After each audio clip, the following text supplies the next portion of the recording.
Telling Tales of the British Nation, the Michaela School Moment and the End of Minority Rights. This article was published on 22nd May 2024. In it, Arzu Merali looks at how the Michaela School judgment fits into new narratives of nation in the UK and how it heralds the collapse of minority rights norms. This article was first published in the Longview Journal. You can read the full issue at www.ihrc.org.uk/thelongview. The essay is being read by the author. Part 1. Introduction. Who gets to explain what Britain is? A country supposedly with some of the highest levels of soft power in the world, there is an idea, of fiction maybe, that the UK is a land of equality. It is internalized and celebrated in many parts of the world. How its institutions work is still perceived elsewhere to follow what Arun Kunnani described to the Counter-Narratives to Islamophobia project in 2018, quote, very simple equality and multiculturalism story that is, in a way, the official liberal tolerance argument that's been there in British society for some time as the official way of thinking about race, end quote. This, notwithstanding the declarations of politicians and the media since 2011, is the myth that persists. This is the story projected about race to the outside world. Britain, the country where people of non-white heritage, even Muslims, can hold the highest offices of state, where girls can wear hijab to school and celebrity chefs adorn the same. This story, told from the inside, is very different. Reading deeper, we find characters and events that have been directing the narrative, creating a dystopia by demonizing the minoritized. Into the character list comes Catherine Birbalsingh, the supposedly strictest head teacher in the world, and the school she heads, Michaela. The school hit the headlines recently when a High Court judge sided with the head teacher after she decided to ban praying. This was in response to Muslim students performing one of their obligatory prayers in the playground. The school's leadership and its prominent political and media supporters held the decision as protecting the values of the majority. But what is it that the majority needs protecting from? Moral panics abound, Islamification of education and society, terrorism, and it matters not what those demonized say. Theirs is not part of the accepted story. Students from Michaela, interviewed by the BBC, have stated their feelings about the ban. Quote 1. Once I did find out about the prayer ban, I felt like the school had stripped me and other students of my Islamic identity. Quote 2.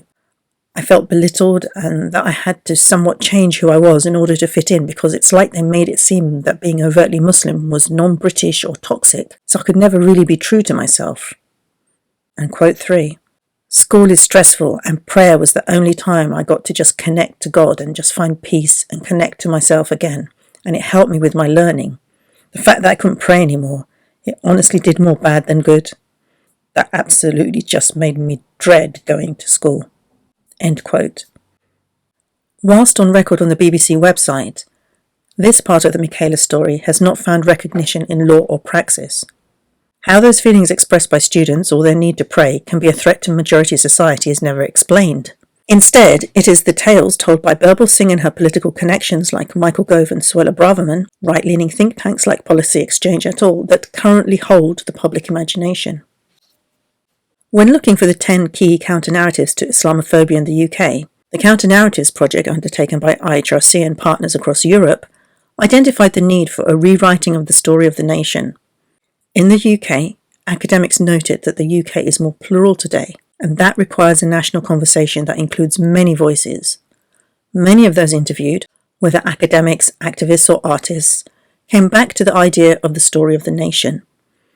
Whilst Britishness as a monolithic ethnic, religious and cultural identity has become a narrative of the last decade and a half, the actual makeup, now or even historically, of the state that is the United Kingdom does not reflect in religious, ethnic, class or cultural terms the narrative being propounded. The Michaela School moment is but one of many education-related scandals across decades. In these scandals, toxic narratives about Muslims become part of legal and policy language and praxis. They also become part of a vociferous storifying of Britain as a nation. A story where British values are being valiantly imposed in education, across wider culture and through law even, because there are those bent on either dividing the nation or worse, taking it over. These stories of nation do not have a good heritage. One nation was the cry of Isabella and Ferdinand as they expelled and murdered Muslims and Jews from the Iberian Peninsula 500 years ago. This was the birth of the nation state, and so many iterations subsequently have seen those in power or seeking it minoritize, marginalize, and expel the undesirables. It takes many forms: banning and burning books, ghettoizing, enacting second-class citizenship openly and by stealth, concentration camps. All of these measures require a story to justify them, and the narratives currently in play in the UK involve the denial of plurality that is a feature of this type of nation building. Narratives of minority rights were developed in the wake of the Second World War with the purpose of preventing another mass genocide. Those measures included protected rights for minority children in education, the ability of minority parents to choose the type of schooling their children have, and to be able to offer them schooling that caters to their needs, whether that's linguistic, religious, or cultural. The language of the UK's own Human Rights Act of 1998 states that parents have the right to ensure their children's education and teaching is in conformity with their own religious and philosophical convictions. The school's ban and the judgment in support not only highlights structural bias in the legal system, it unravels the reasoning for minority rights. The demonized focus on Muslims that will be recounted below, from politicians, think tanks, advisors, media, and the legal system, has its own purposes. This includes both the targeting of possible dissent, but also innovations and transformation based on new or old ideas, whether from Muslims and Islam, Marxists, or others deemed undesirable. They also provide distraction from the wider crises in British society.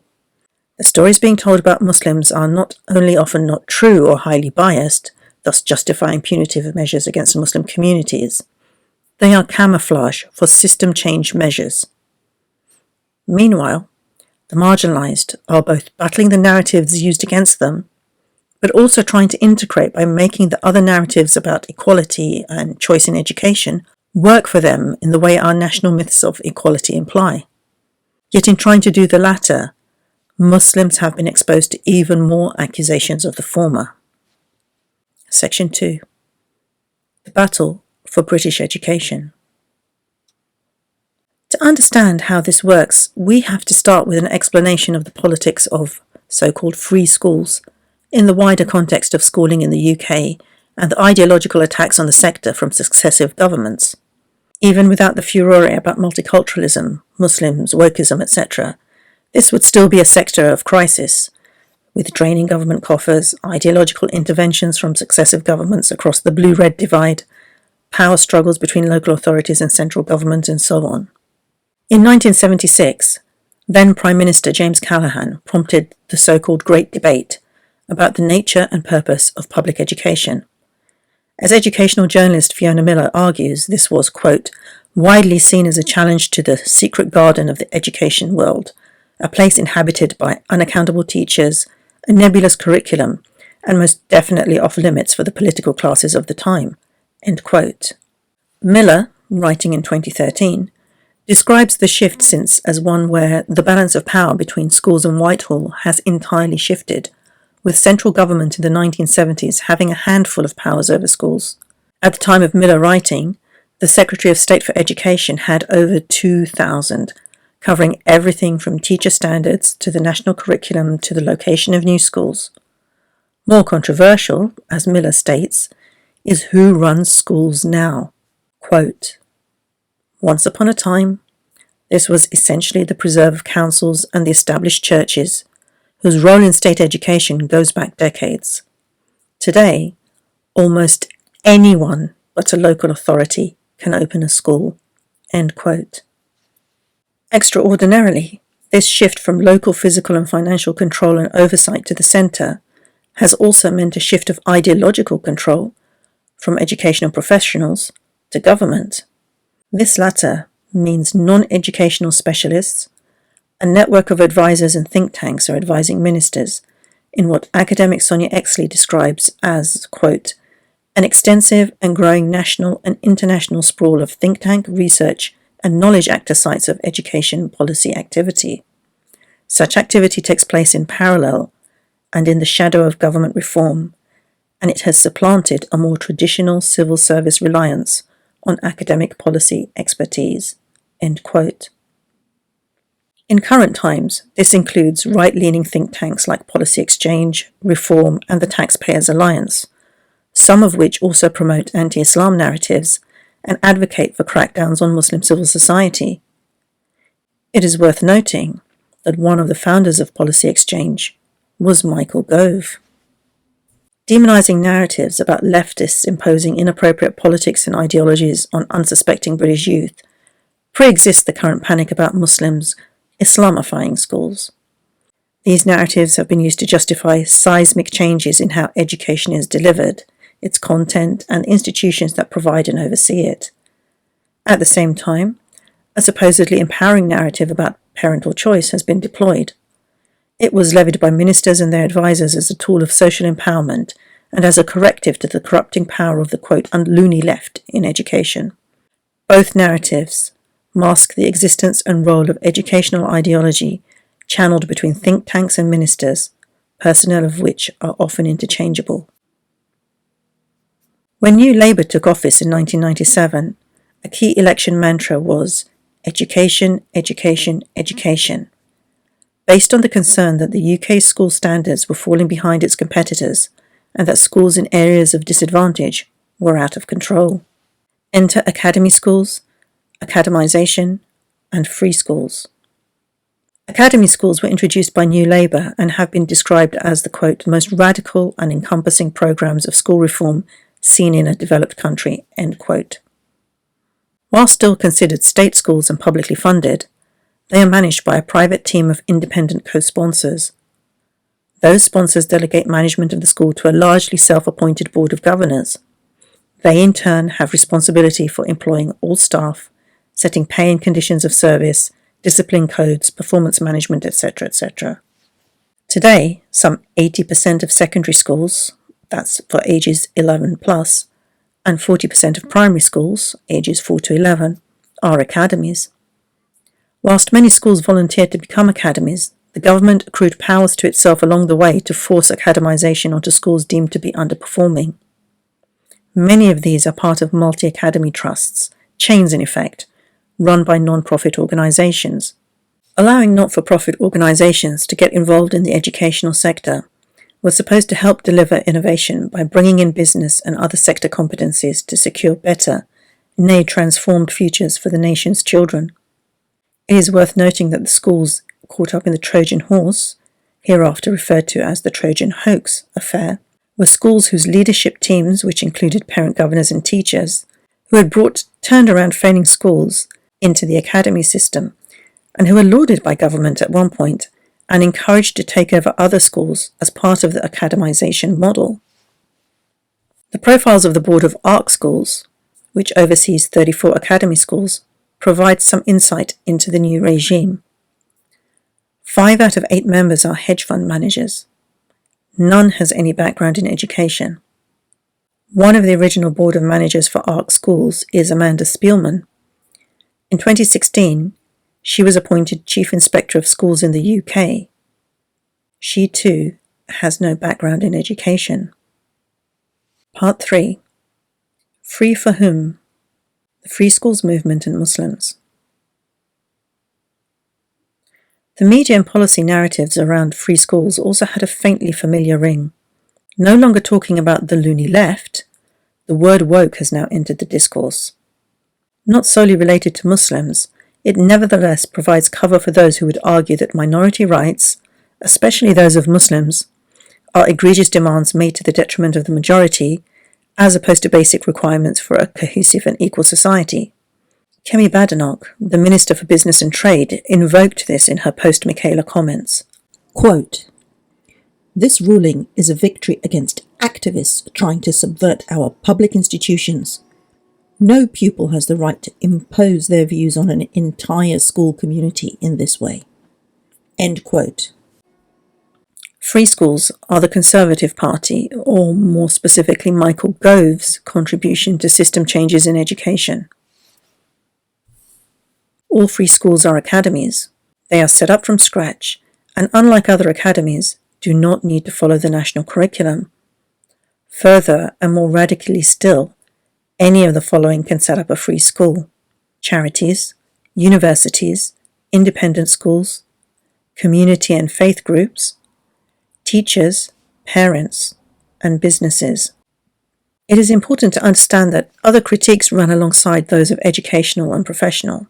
Racialized communities, including those racialized by faith, were amongst the most aggrieved with the education system. Now living several generations in the UK, they found themselves at the lower end of educational achievement, not because of lack of aspiration, but of where they found themselves living and the state of the schools in those areas. Add to this structural discrimination that set minoritized children at a disadvantage across the schooling system, for example profiling by teachers, lack of awareness or hostility to cultural and faith practices, gendered and racial stereotyping in the curriculum, etc. Then add peer pressure, hatred and often violence. For many, school was not a happy place, nor a route to social mobility. Their parents wanted change, and this manifested in different demands, from adapted school uniforms and space to pray in mainstream schools, to state funding for Muslim schools, as was already provided to many Christian and Jewish schools. Michael Gove has held various ministerial positions since 2010, including the position of Minister for Education from 2010 to 14. He was deeply unpopular with the teaching profession, not least because of his ideological zeal when it came to education. US watching readers of this piece will have noticed similarities between the free school and charter school movement. These are not coincidental, with the former seen to be inspired by the latter. Likewise, the attack on woke and the culture wars run parallel in both countries. However, the genesis of anti-wokeism in the US can be largely traced to the Christian right. In the UK, it is figures like Gove who have championed it.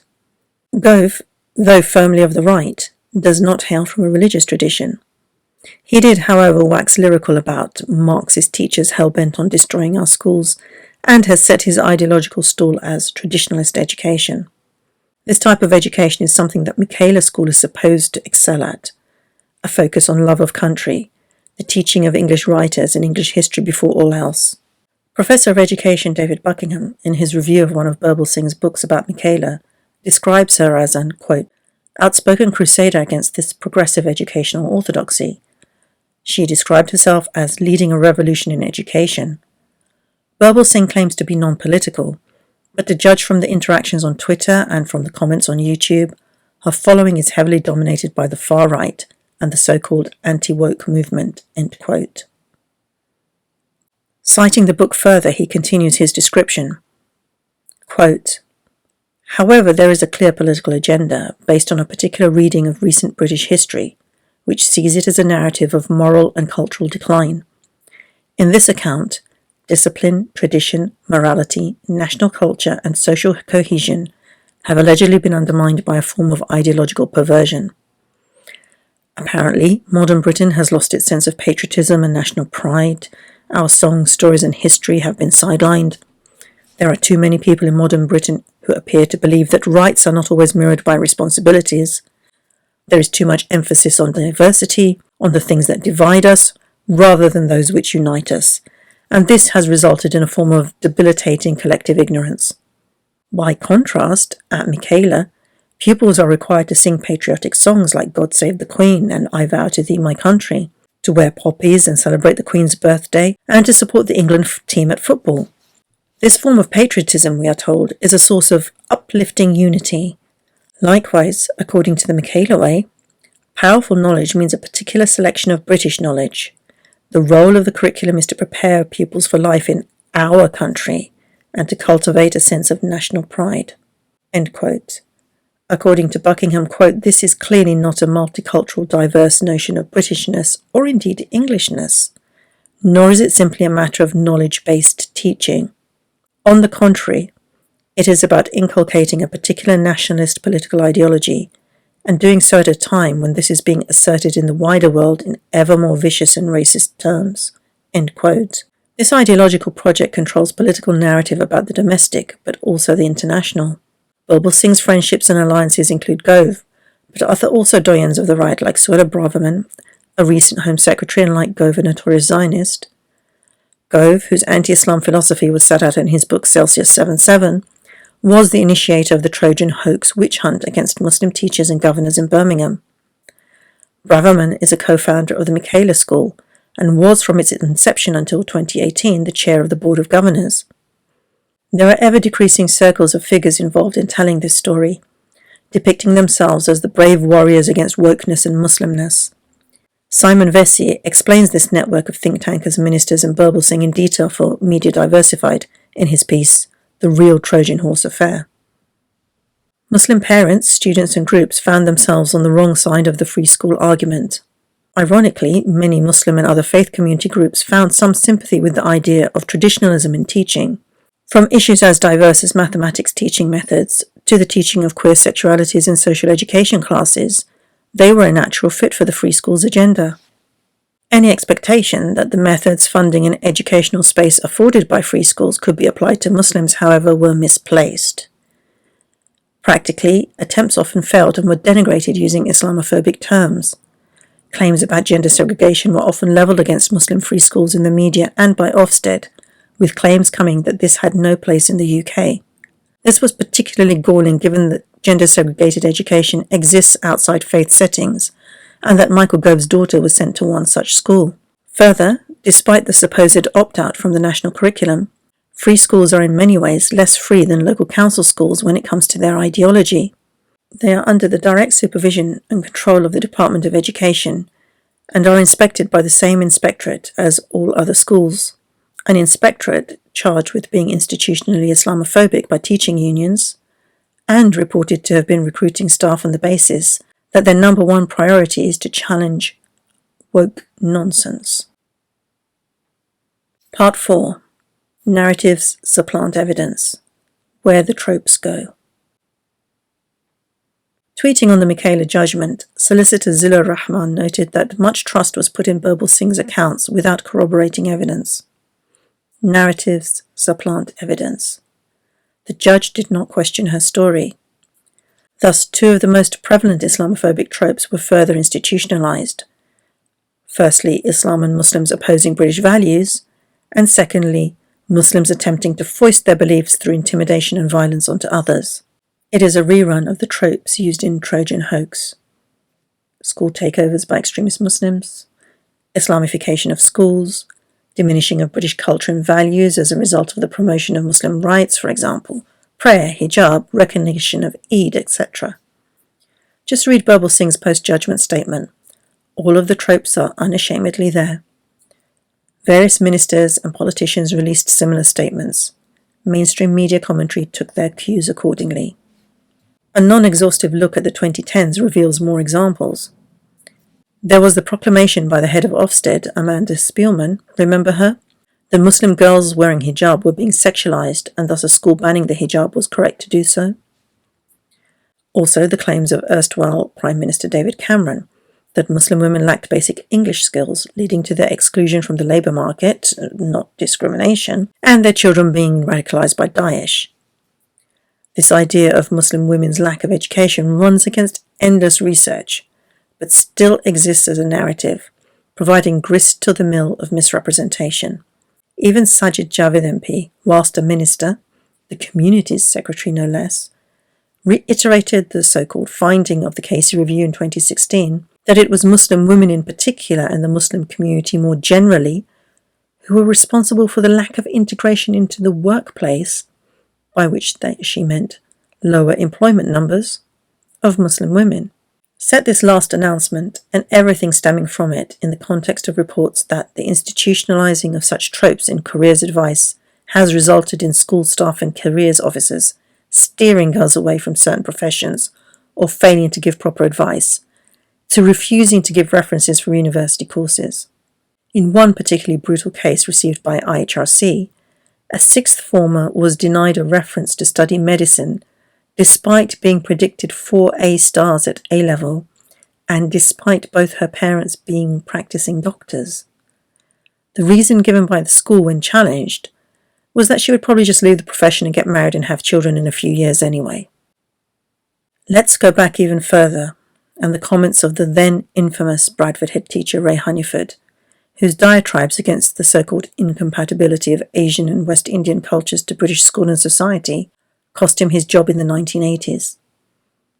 His incendiary writings included the idea of a conspiracy by Asians to produce Asian ghettos and their value system, as opposed to a perceived British system, and that there was an, quote, influential group of black intellectuals of aggressive disposition who know little of the British traditions of understatement, civilized discourse, and respect for reason, end quote.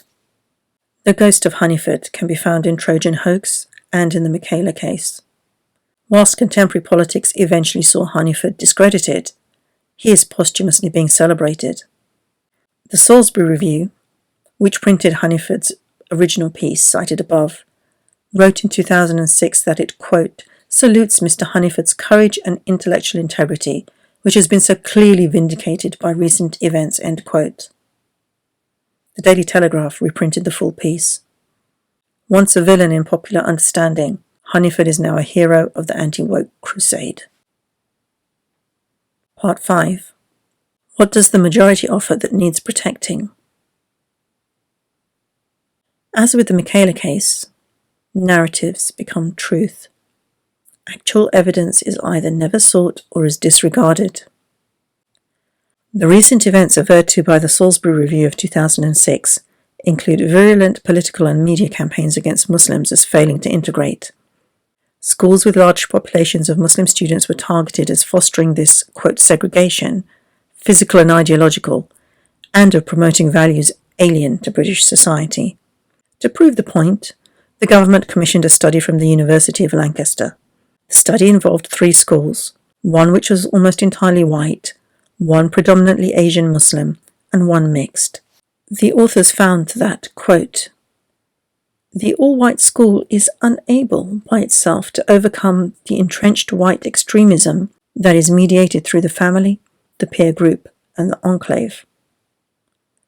This strongly suggests that in towns with sizable ethnic minorities, unless white young people are exposed during their school careers to fellow pupils of different ethnic and religious backgrounds, attitudes of white superiority and hostility towards those of other cultures are unlikely to be ameliorated, and smouldering resentments will continue into adult life. Enclavization, however, assists the development of liberal and integrative attitudes among young Asian Muslim people by providing an oasis of liberality in a strong and cohesive sub-community. This is from Billings and Holden, the authors in 2008 of that report. As one of the report authors noted, quote, we have discovered a lot of findings that challenge those assumptions that Muslims are a problem, end quote. Needless to say, there was little media coverage. Instead of being vindicated, Muslims continued to be stigmatized. The Trojan Hoax affair, coming 7 years later, saw these unchecked tropes weaponized by various actors, starting with Michael Gove.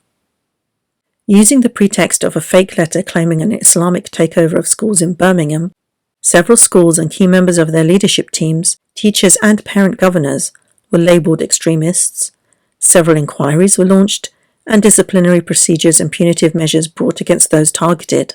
Yet again, the idea that these schools were incubators for, quote, extremist, quote, anti-British, quote, Islamic ideas was peddled. Their evidence? The changes brought in by teachers and governors, school assemblies that reflected the faith of the majority of students, prayer spaces, sympathetic uniforms. The evidence actually showed these measures to be uncontroversial, with assemblies in particular being entirely consistent with government guidance. Instead, a narrative using those facts was deployed as evidence of a, quote, Islamic conspiracy. As the late former London Schools Commissioner and Chief Education Officer for Oxfordshire and Birmingham, Sir Tim Brighouse, wrote about the affair, quote, the arrival of academies and free schools has created an open season for lay people and professionals keen to pursue their own eccentric ideas about schooling. And when trust or governor vacancies occur, some perpetuate the very English tradition of inviting friends to join them. When the community is white, it doesn't cause much comment. In mono-ethnic East Birmingham, however, it is seen as a Muslim plot to expose pupils to an undefined extremism." End quote.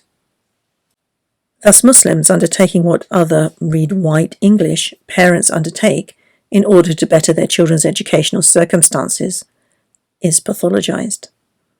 There is neither equality of opportunity here, or indeed any logic to the criticisms levelled at those involved.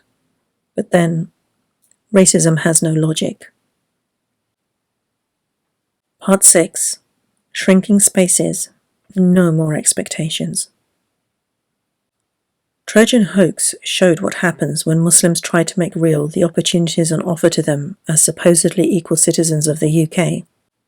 Professor John Holmwood and Dr. Teresa O'Toole described the affair in their book Countering Extremism in British Schools, The Truth About the Birmingham Trojan Horse Affair, as one of the greatest miscarriages of justice in recent British history. Teachers not only lost their jobs, many were banned from teaching, likewise parent governors. The schools themselves, with new leadership teams, all sank in standards. The case of teachers that went to tribunal collapsed as a result of malpractice by lawyers acting for the government, who had failed to disclose evidence relevant to the defence, had persistently misled the panel as to the true state of affairs, and finally the senior solicitor who was responsible refused to attend and explain her actions. In short, they couldn't back up their story. Yet this found little media coverage that may have gone towards rehabilitating shattered reputations. Holmwood and O'Toole forensically dismantled the claims made during the affair, much of which took their cue from the inquiry headed by former anti-terrorism police chief Peter Clarke.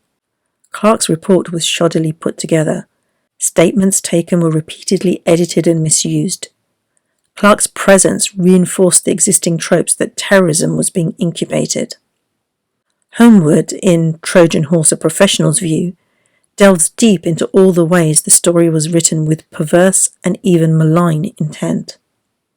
The central claim that the school was too religious was corroborated only by opinions, not evidence, expressed by those unhappy with the schools. The accusation in itself was meaningless, given that, despite the claims of Gove, Clarke and currently Birbal Singh et al., schools in the UK are not secular spaces. In fact, collective worship is a requirement, and the option of that reflecting the majority faith of pupils, uncontroversial. The Trojan hoax erupted in 2014. This was the year that the Michaela school was launched, and the comparisons were readily made between these two versions of education in the UK. The one where Islam was being surreptitiously imported as pedagogy and Muslims were overtaking the system, versus the brave new old world of Birbal Singh, Gove and the Michaela school. Part 7. Expectations. Who is allowed to have them? The generation that has undertaken the effort to access options such as free schooling, or simply to effect paper equalities, are primarily aged in their late 40s, 50s, and perhaps older. Back in 2004, while I was part of the IHRC Muslim Expectations of the Government project, our third volume dealt with education and was published during the intense debate on schooling, Muslims and education in 2006. Over 1,200 Muslims in the UK were surveyed. Regarding schooling, they were asked whether they prefer a Muslim school, a state school, or the best school. What were the findings and what do they mean? The choice of Muslim school was the highest, with 47.5% of those surveyed preferring that. However, the option of the best school, meaning the best school in an area regardless of its constitution, whether it was a faith school, state school, etc., came second with 38.5%. Only 8.5% chose state school as their preference. Looking at the responses for those who chose Muslim school, it seems that parents wanted a school where their children could grow up with confidence. The age group which chose this option in higher proportion was the one at that time aged 30 to 45, the group which had predominantly been born in the UK. The recounting of not so happy experiences at school for themselves was the basis of the expectations. The recommendations from this research included that the state should fund Muslim faith schools in a manner equal to the provision for other faith communities. This, however, was a recommendation of equality for Muslim communities and reciprocity and acknowledgement from the state.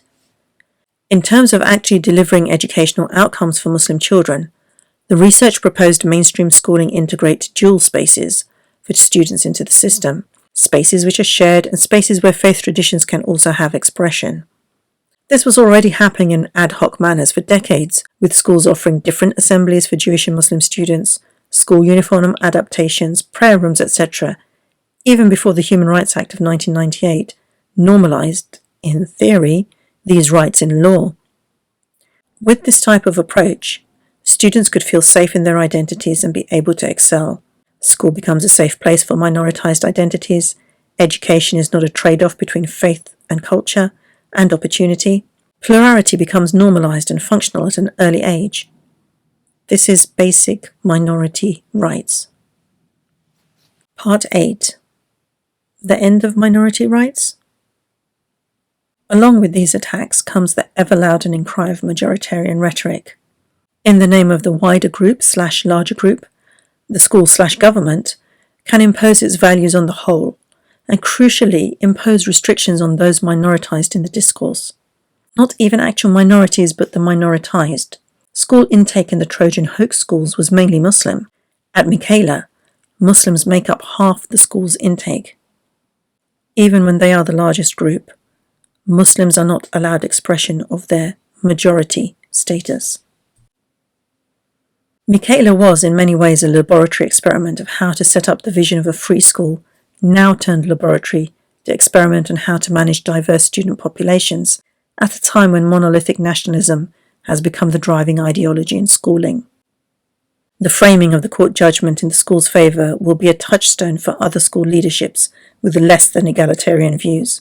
It also propels a societal culture that increasingly demands curtailment of expressions of Muslimness, real or perceived. Part 9. Rewriting the story of the nation. Miriam Francois, in The Long View, describes the need to write the diversity of the national as a counter to, quote, the truncated history British schoolchildren are raised on and which, alongside a doggedly resistant whiteness of our public sphere. For the government not to engage in such practices is self-defeating, if the aim is to secure social cohesion and not to foster hatred as a distraction, when, as Francois elaborates, any of us, child or not, sees that, quote, the country which birthed you denies your full existence, forces you into narrow strictures which negate your reality and expect you to toe a line which betrays your humanity. The fireworks are surely inevitable. End quote. Fireworks or not, there is only so much that affected communities themselves can do to write those stories, tell the tales of their existence, and indeed the tales of what being British, in all its plurality, might, and in an everyday sense, be. Online Muslim media, of many varieties, abound. Art and poetry from the next generations celebrate and critique unashamedly the multiple experiences and identities of our communities. Mosque open days, council community festivals, Muslim-led projects, for example soup kitchens, neighbourhood services, present our own versions of events, history, society. What is missing is the reciprocity of those who hold the power to make these words writ large. Government, their advisors, friendly media and the legal establishment simultaneously exclude those voices and undergird each other's efforts at exclusion. That exclusion, a literal silencing, is only a few steps away from physical silencing. The road has been paved with bans of dress, of teaching, and now praying. How long before books too? I don't mean Muslim books. Plenty bans of those exist, actual or self-imposed, as a result of the anti-terrorism laws. I mean the other books that will fall foul of the anti-woke crusade, the markers of which will shift as easily as they have done for the signifiers of errant Muslimness. In allowing all sorts of tales to be told about Muslims, the British establishment has created a story of the British nation that should be a concern to every observer who cares about minority rights. With no prospect of this or the next government changing the script, the ending does not seem to be a happy one. Nevertheless, if only for the sake of histories to be written after the fact, we need to continue telling the truth and exposing the lies. Arzu Mirali is a writer and researcher based in London, UK. She is one of the founders of Islamic Human Rights Commission and headed their research section for a number of years. Follow her on X and Instagram at Arzu Mirali or read more on her site, arzumirali.com.